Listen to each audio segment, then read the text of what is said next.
Good morning, my name is Lori. Welcome to my channel. We are quilters. We are al fresco again today for a quick little Blabfest Friday. I have several things to show you.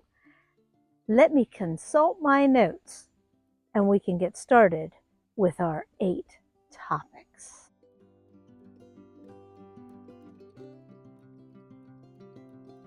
First of all, I have for you Block Parade Friday, and it is actually a parade with more than one block. I have several things to show you. Let me talk about them as I flash them up on the screen. Here is the month of August that I have been promising to show you for the past 2 weeks. Here are the months of July and August sewn together.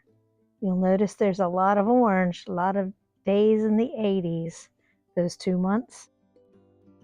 And speaking of weather blocks, here are a few from the September pile of blocks to make. Just a few, just getting these ones started. My favorite one is this one so far. Here are the blocks from Monday with the big fans and a bead. This is the before butterfly and the after butterfly. And last but not least, some standalone big fans with beads in corners. These are the block of the month from our quilt guild. This is my July block and my August block. And last but not least, I have the log cabin blocks all up on the board for the study in scarlet.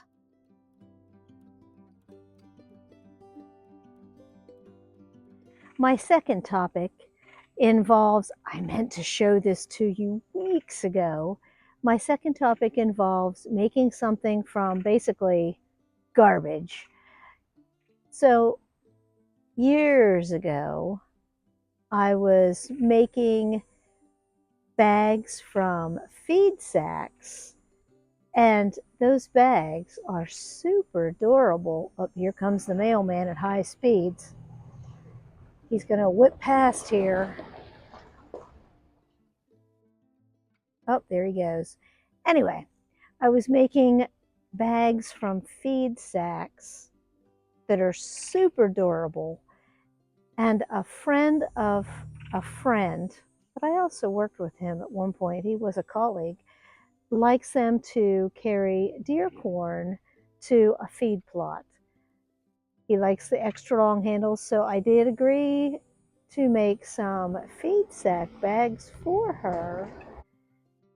And here is the process for making a feed sack bag.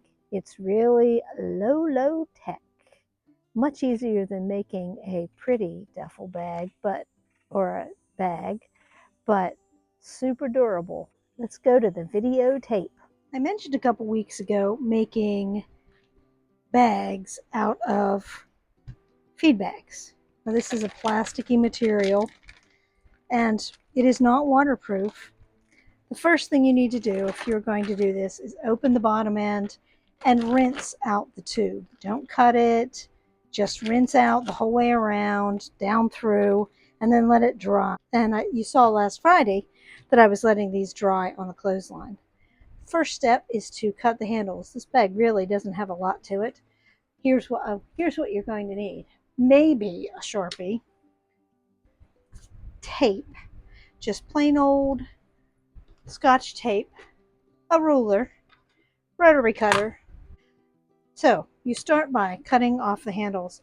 Normally I would cut 1 5-inch strip for the handles, but because this person that I'm making them for wants extra long handles, I'm going to cut 2 5-inch strips. Now if they're a little bit off, it'll be okay.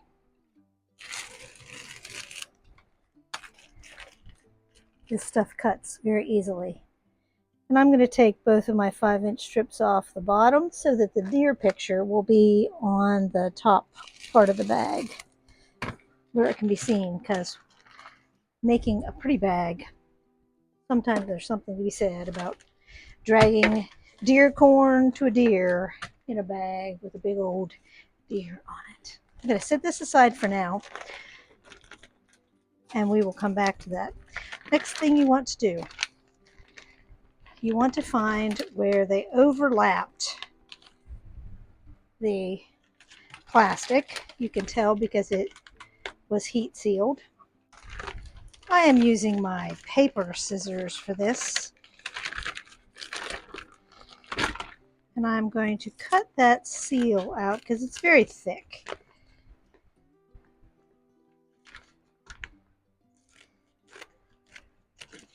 And I'm going to throw that away. You do that with the other part. And I know that the thread, I pulled the yarn out, well, it was white cotton string out of there. And I can see the holes, but when I'm done, that won't matter either. This bag isn't going to be sold as a Coach bag or anything. So like in all bag making, let me throw the scissors out of the way.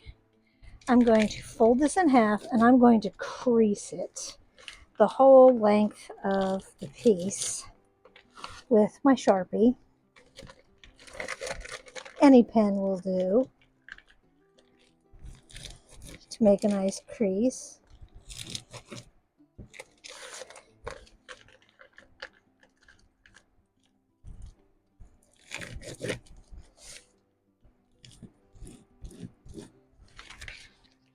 The next step, so that we have super strong handles, is to fold in to the crease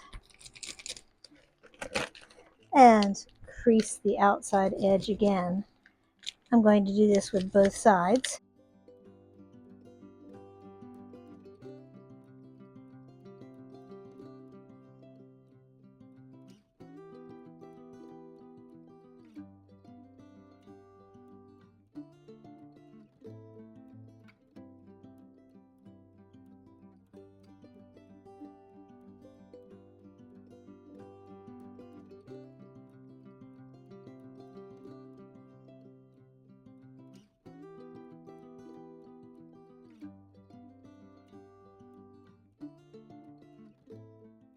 Now I have 3 creases, the middle and each side, so I can fold it over. And now I'm going to go stitch about 1/8 of an inch in on both sides. I'm going to do the open side first so that it doesn't shift or twist. And if you want to, you could use clips. I don't have any clips here. I do have tape, so if you want to hold it so it doesn't slip and slide as much, you can use tape and it just disappears. Either way, or no tape at all, it works pretty well. Let me get to sewing and then I'll bring it back and show you this wonderful strap. First thing I want to show you and remind you is that you need to set your stitch length to the biggest stitch you can make. So this one has a knob you turn in or out, and I have out equals small. So I have it the whole way in, so it will give me the biggest possible stitch. I want to show you how easily this material goes through the machine. And when I made these years ago, it didn't seem to dull my needle because we made them at quilt camp then. I taught this as a class at quilt camp. And the ladies were like, oh, what about your rotary cutter? What about your needle? No, it was all right. It didn't seem to be different than any other cloth. It's very thin fabric. It's durable, but it's very thin. So let me show you how easily, and I'm hand holding this camera, to show you how easily it goes through the machine here. Keep in mind, this is through 4 layers. See how easily it sews, no weird noises. Now keep in mind, this is an older machine, and if I cut my arm off, I could sew it back on with this Singer 66. but it goes through it just like any other cloth. Now, when I start hitting things in the back there, it doesn't bend like other cloth, but it does make for some strong handles. So let me show you when I get this done. Now, this next step, normally I would fold the bag handle in half and cut it, and I would have my 2 bag handles right there. But since I want long handles, I have made two long handles that were the cut across that I showed you a minute ago. Now, this is my favorite part. This is where you don't really have to measure if you don't want to. I'm going to make a double folded part, and I know one of the creases will not be to the right side, and that's okay.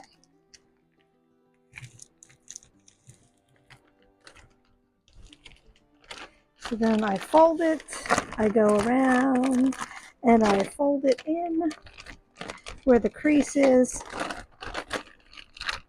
and it's easy to get the crease to go the other way.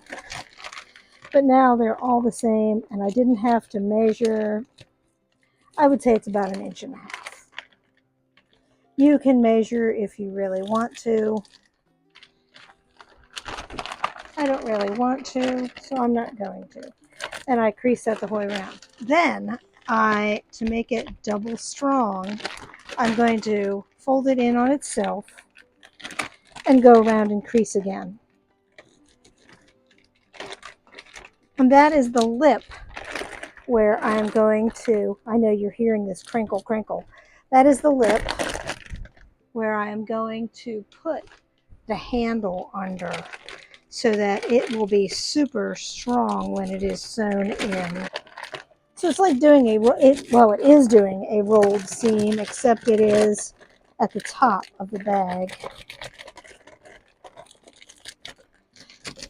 Okay, I've got it rolled under the whole way around.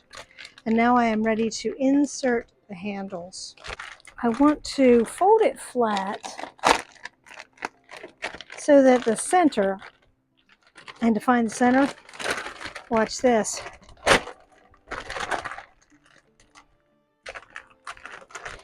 I told you, I really was not measuring. I folded it over again, and I'm putting a little crease there that'll work its way out later. And I have to decide how wide I want, or how far I want the handles to be away from each other. I don't think 5 inches is quite enough. So I'm going to, I think that when I made these originally, I did 7 inches apart. Yeah, you're watching me. I'm adding tape onto my ruler on a ruler so I don't have to worry about it slipping or moving. So if I do 7, that means at the 3.5, that's where this, well, so much for that thought.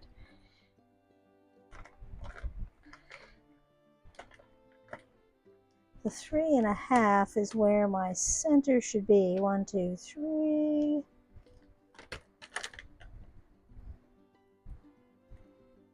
And a half.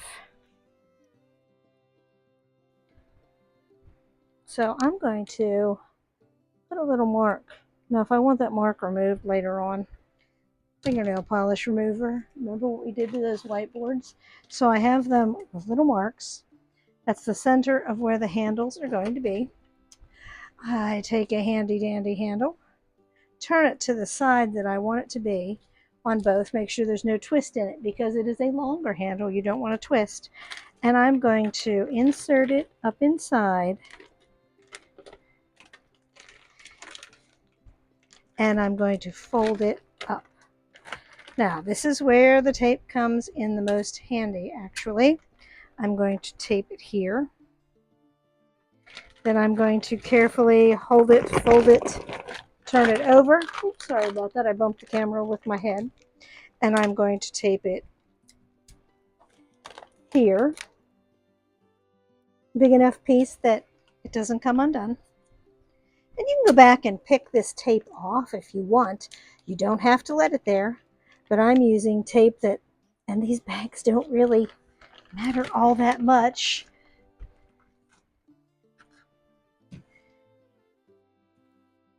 I'm going to turn this one so there's no twist, bend, or fold, and I'm going to do the same with this side. About in the center. I'm going to tape. Actually, I meant to tape on this side, didn't I? Oops. Tape.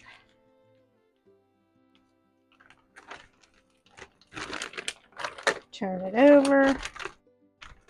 Like I said, you can use clips for this, but I don't have clips here in Michigan. I need to get myself some.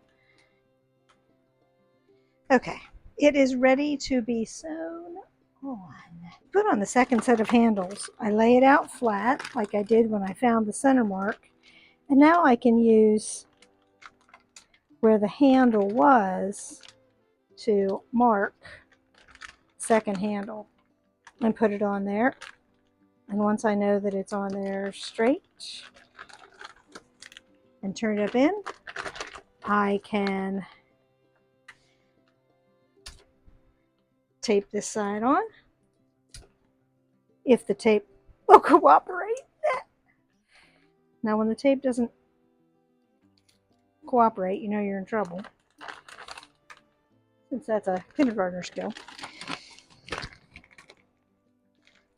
And if it's worked its way out a little bit, I can make adjustments. That's the great thing about this bag. It is ultra forgiving. And it's for deer corn. I don't think the deer care if you're making a fashion statement. This is what I call tape basting.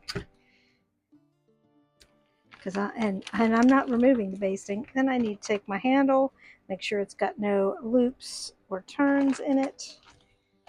Lay the bag down flat.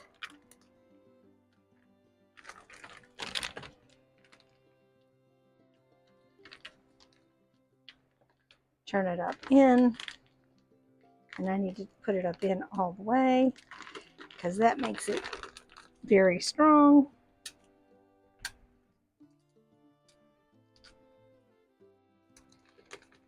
A little more tape, lots more crinkle. And these bags are not waterproof. This material that feed comes in, cow food, goat food, deer corn, this is not waterproof, but it's very strong. So now I have the handles on, and if I push it down flat, you can see that they're lined up. The next thing I'm going to do, I'm going to sew on the inside here at the bottom, and I am sewing through all those layers. And then I'm going to sew around the top edge. I will come back and reinforce the handles. I'll be back in just a minute. So I'm back from the sewing machine. I have sewed along the edge. I've sewed along the inside. Oh, there's some more threads I need to trim off. And I went back and reinforced each handle with an X right over top so that they are super strong. I am not going to remove that tape. If the person they're going to is bothered by that tape, they can remove it. So the only thing left to do now is to put a bottom in. To do the bottom, I am going to turn it inside out, sew straight across, and then I'm going to box off the corners. Let me go do that, and I will show you. This is why I'm not going to turn it inside out on camera. That isn't even, that's just a little crinkle. I'll be back. How well you can see this, but I've done a row of stitches in a 1/4 of an inch, and then another row about 1/8 of an inch. So I sewed 2 seams because I want the bottom of this bag to be as strong as the handles. Let me do some crinkling, and I'll show you how I box the corner. So I pull it, I kind of fluff it up, and then I make a 90-degree angle. And I decide how far I want that to be from the point. And I don't want it to be too deep, but I don't want it to be too scrawny either. So I need to make a decision. Let me pull my ruler apart there. It still has tape on it. So that is 2.5 inches. And that makes that about 4 inches deep there. So I kind of like that. Let's see what happens if I move it to 3 inches. That makes that 6 inches deep. I think I'm going to go with 3 inches there. 2.5, 3. I sort of line it up. I am going to use my Sharpie marker for this because it will be on the inside. No one is ever going to see it. And that way I will have a sew line. I'll be right back after I sew this down. Final thing before the big aha moment. So I sewed on the line, then I sewed again that double seam, and I do not cut that off. If it bothers you that it's sticking up a little bit, squish it with your pen. Crease it. The only thing I have left to do now, I've done both sides this way, is turn it inside out.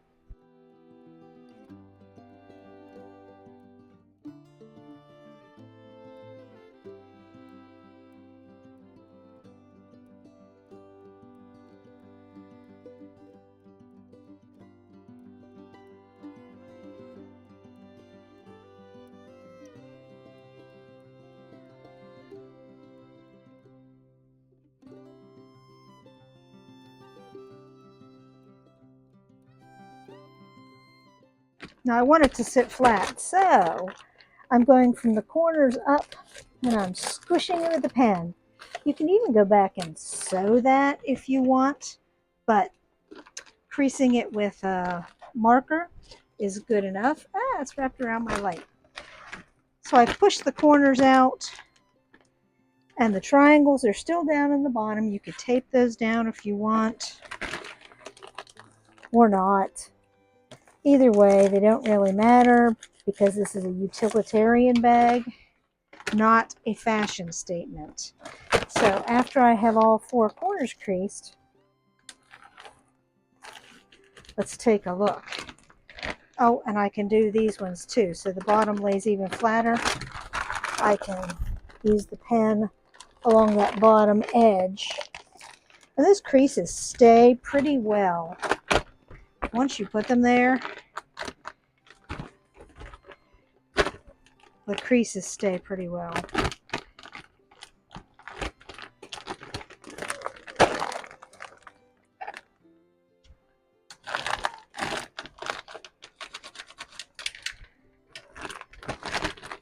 So here we have the bag with the nice long handles, and it is ready to go. It will stand fairly flat because it has boxed corners, and it will hold a lot because it has a strong bottom and it has strong sides. So there it is, how to make a bag from a feed sack for all your hunting friends.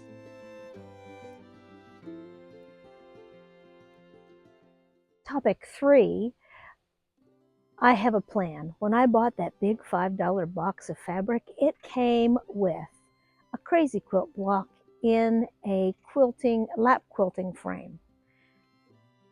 I'm glad that it came with that. I would have bought it separately, but shh, don't tell the people that were running the yard sale. And at the time, I was thinking, oh, this is so cool. I'll just finish this in the frame, see how I like it. Well, the more I look at that, crazy quilt block, the more I've decided I don't want to finish it in the frame. I want to finish it, I want to make a wall hanging, but when I pulled it out of the frame, oh, it is not straight at all. So I'm first going to stay stitch around it so that it makes it a little straighter, and then I am going to add lots of things to it. I love the fabrics that are in this, but it needs lots of work. And the person that started it, the only stitches that I really like are these red ones. Some of the other ones, they're very nice stitches, but they are not big enough for this big piece of work. So I'm going to stitch over, or I don't know. I don't think I'm going to pull them out, but I am going to make them bigger and bolder and brighter. I have a plan. And the challenge for quilt camp in the spring is to make a crazy patch something or other. So I think this will be the first one, and the second one will be something made from all those blocks we've been working on a little at a time over the weeks. I think that's going to be part of my plan for crazy.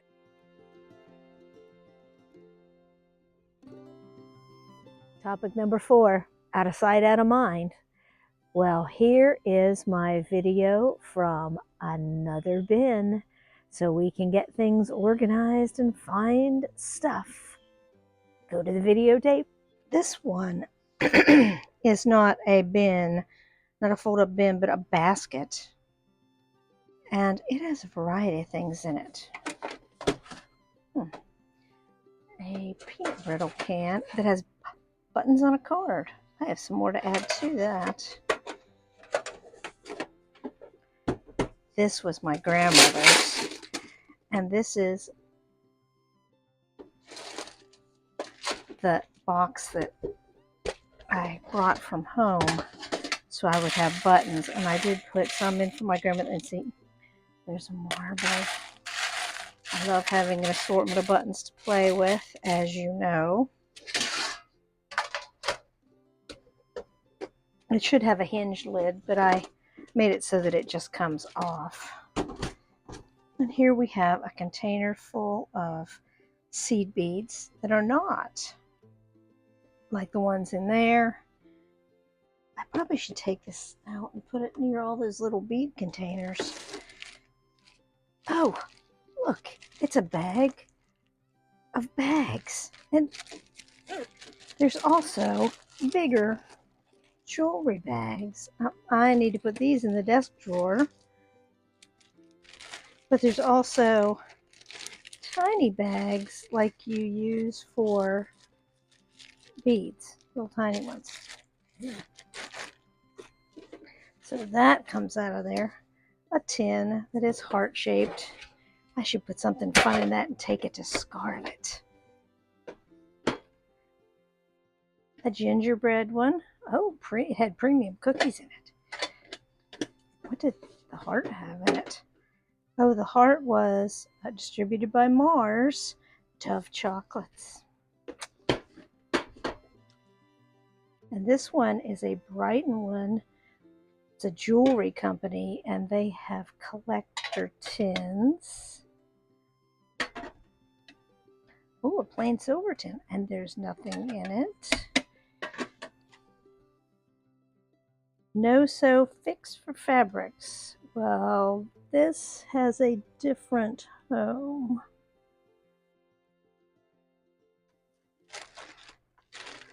Elastic.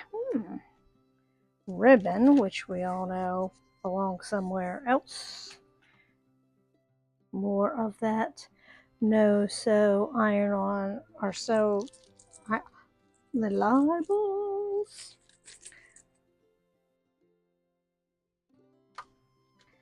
And some handles, fancy handles. I think they're going to get pulled out and used on a bag. Interesting. and some nice gold trim that doesn't belong in here. What else do we have? Oh, just elastic. So I'm going to let the elastic in here for now. And I'm going to put the tins back in here.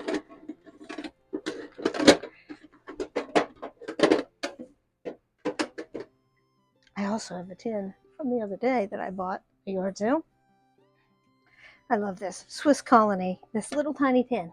And it says the ultimate collection. I don't think so, unless it was diamonds or gold. I think I'll stand that one up. I'm going to put the buttons back in there and the other buttons so I can put the ones in my to put away box in there. And then I need to go put some other stuff away. I hope you've enjoyed Out of Sight, Out of Mind.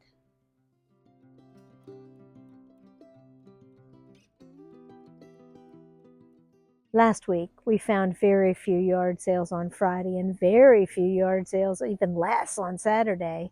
But I did pick up a few treasures. I picked up, I know this is a wallpaper roller, but it will be great for pressing things right by the sewing machine. I washed it up. I'm thinking about spray painting the handle so it's a prettier color. But, you know, if I get around to it, I do. If I don't, I don't. And I found a couple of these storage containers for ornaments. One of them had a lot of glitter, but I washed it. It's okay. Glitter is gone. Dawn Power Wash is wonderful stuff. So now these two containers have already found a home for my low volume backgrounds and my white and off-white backgrounds here on the shoe rack that was also a yard sale find for $1.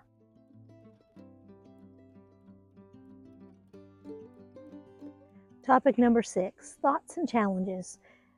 I would like to know your strategy for what do you do when you get stalled on projects.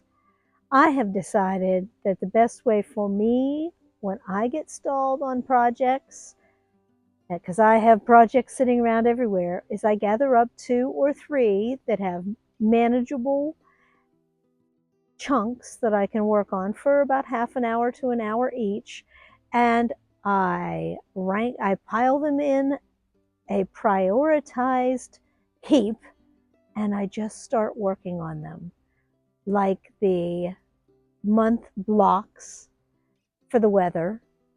And now I've started sewing the September ones, as you saw. And so if I prioritize and make heaps and make myself a little list.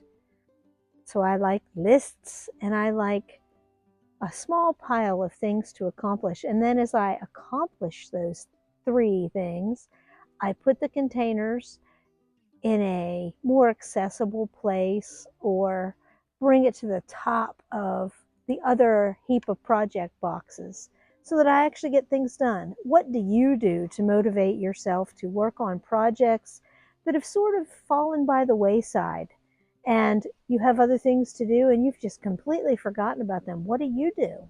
How do you revitalize the projects that you have?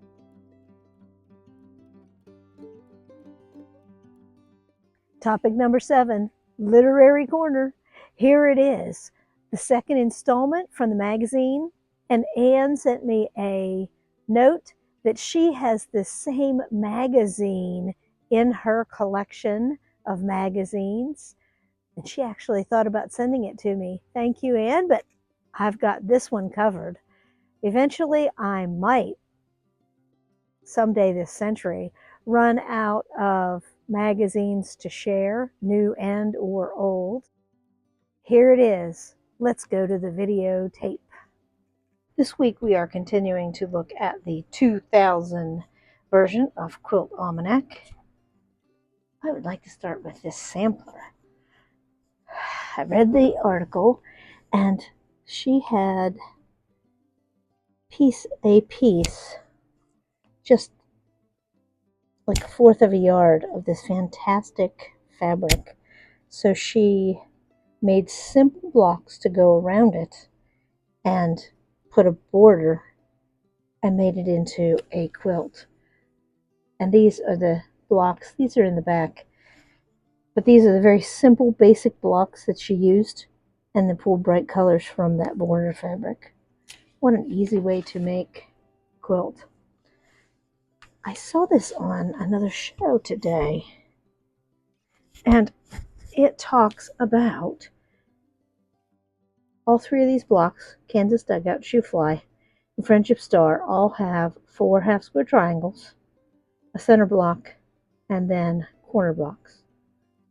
Or sometimes they're switched around to middle of the sides. But all 3 blocks have the same pieces. They're just rearranged differently. And there they show a quilt with each one. Pretty easy, pretty basic. And if you remember Popster, I used to read these articles and their opinion or funny stories about his wife. Prairie points, folded triangles. I've never folded mine quite like that, but cute way to finish the edge of a quilt. This was why I bought this magazine. These baskets. And maybe the schoolhouse block.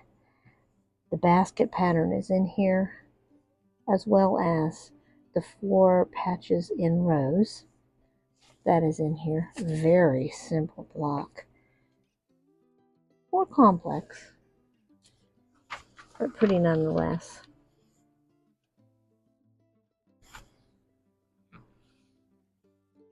And this one talks about, I saw Princess Diana's name in there, and the woman was inspired by tiles in Westminster Abbey, and she created this block.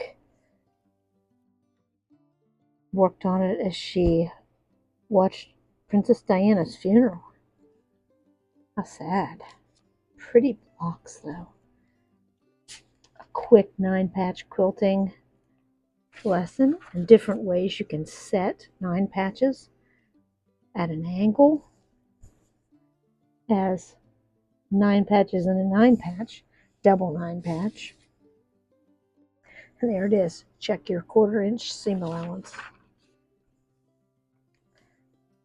And some beautiful art quilts, Cabbage Rose, Garden of New Beginners. And this one is called Late Flight at Sunset. These have, I thought I saw somewhere, bias strips so they could be twisted and pulled and skewed to make interesting designs. This article is all about the reproduction prints of fabric. This is in here. So is this quilt. There's also an article about that shape.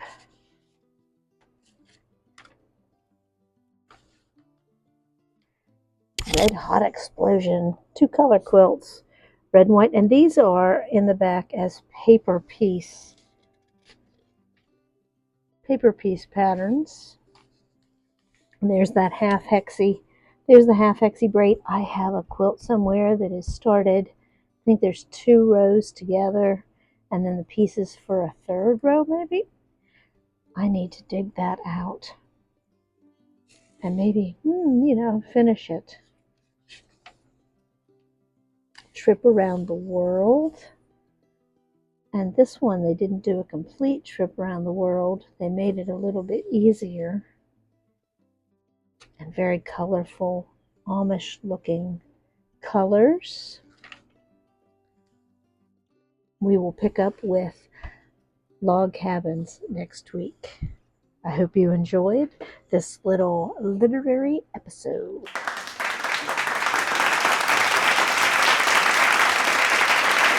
And last but not least, everyone's favorite, viewer contributions. Yay!